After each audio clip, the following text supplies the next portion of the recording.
Hey,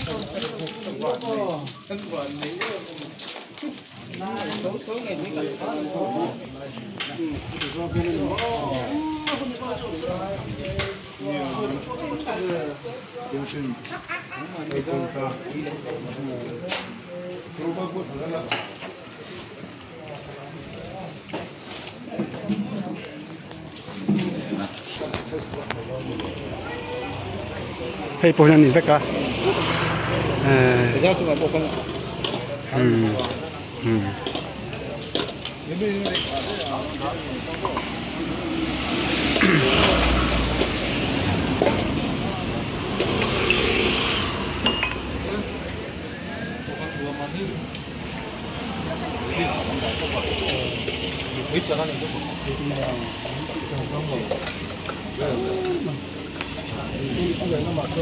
Một lần là đầu tiên về bốc mò.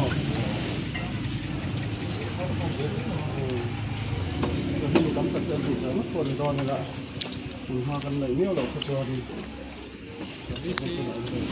Cái này hi, ini sesuatu pakai ni hi. Cái gì anh ông chưa? Ini lah maku beban lah lah maku beban.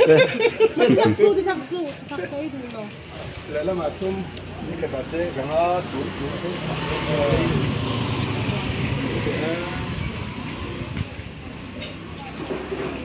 Trên thì là trong cái là cái sự học phần cám mà cái việc học đó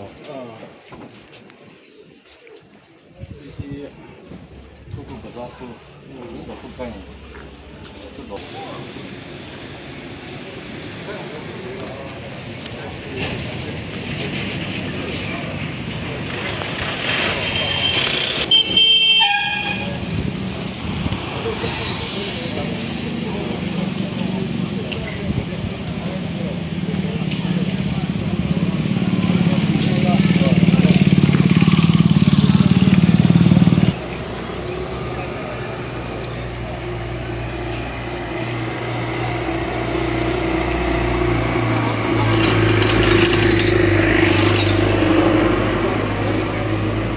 anh này hay mình em đi lùa hi anh lùa mình không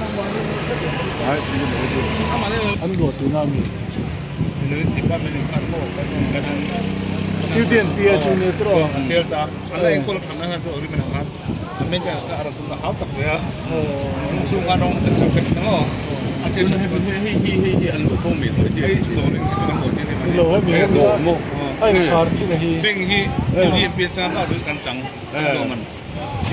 Tadi chưa kata orang luar ai di apa lo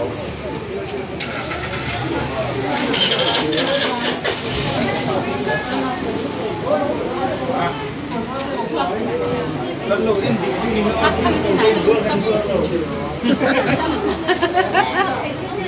ya maksudnya ini dah kêu nè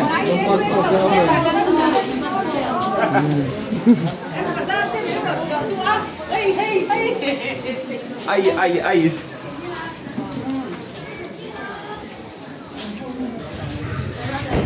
Orang varhau ler kah hey ek kasuk.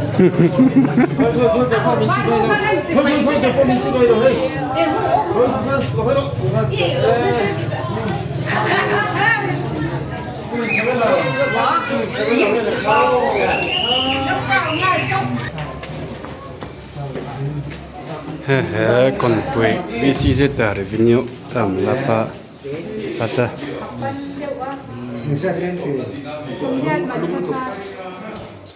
son ho amna tan su bazar set cha letter son thije to ha con quay visita mala panyata bacha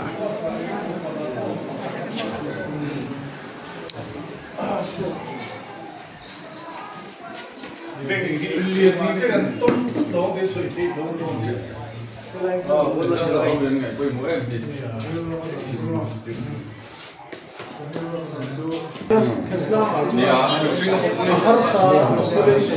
Anh lột leo ta ní tiền chén sòng po không nữa thấm tất cả cho nó sẽ bị bỏ cái tiền khác anh ấy về thôi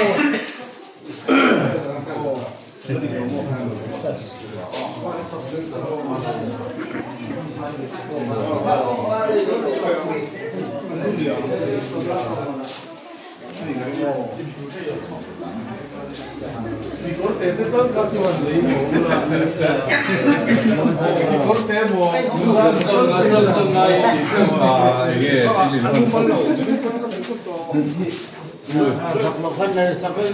trong đêm về hộ bên đó chấp tổng mấy tháng rồi bạn cũng rồi đi chuyến mà.